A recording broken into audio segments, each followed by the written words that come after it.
Hi there. I'm Mark Plunkett, the pastor of Heritage Presbyterian Church. This is our Wednesday devotional for September the 23rd, 2020. Last Monday, when I started this conversation, I showed this graphic. It's a picture from the movie It's a Wonderful Life.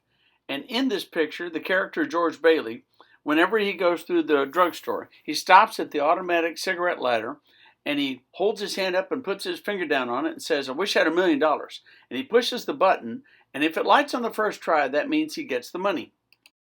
Now, this is just a little whimsical scene from that movie, but it gets you thinking, what would I do if I was a rich man?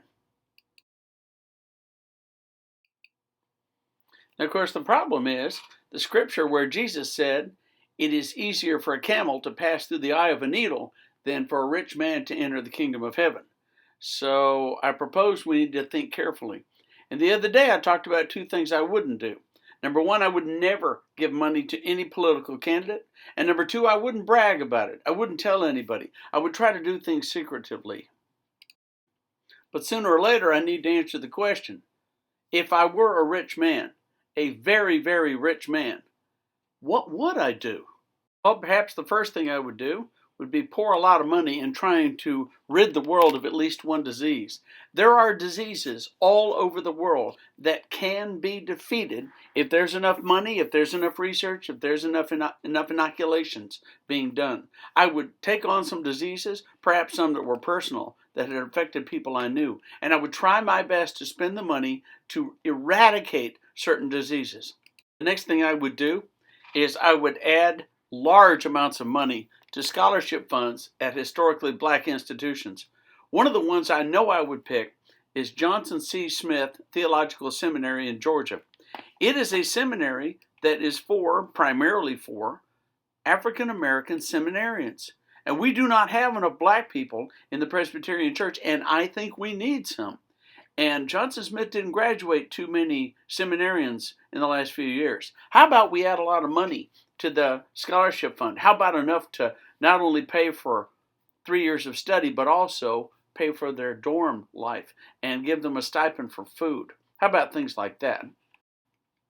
I would also make sure that food pantries, and I mean small neighborhood food pantries, were well stocked, especially before and after natural disasters like hurricanes and fires and tornadoes and earthquakes and things like that. Those neighborhood food pantries make one heck of a difference all over America. And I would pick a few in my local area, and I would make absolutely sure that they had money and they had plenty of donations. One idea that I've had for a long time would be to go into neighborhoods where the houses are not doing very well, but there's still at least a few of them that are good. And I would take some houses that were really, really run down, and I would work very hard to renovate them, not tear them down, but renovate them, really fix it up. And I would even involve Habitat for Humanity, because I think that's a great organization. But I would want to go into existing neighborhoods where there are houses that are run down and fix those things up, remodel them. And if Habitat didn't want to have anything to do with it, then I'd figure out a way to do it anyway. And these are just some of my ideas. There are others. There's millions of people that are in need. Right this second, in several places around the world, there are enormous refugee camps that are caused usually by wars or by discrimination against people. This picture shows a refugee camp, the world's largest. It has 500,000 people in it. How are these people being taken care of? If I wanted to take on a really big problem, that might be a good one. There's other problems around the world. Whatever I would do, though, folks, whatever I would do, I would figure out a way to serve. The other thing I would do would be always mindful of what Jesus said about how difficult it is for a rich man to enter the kingdom of heaven.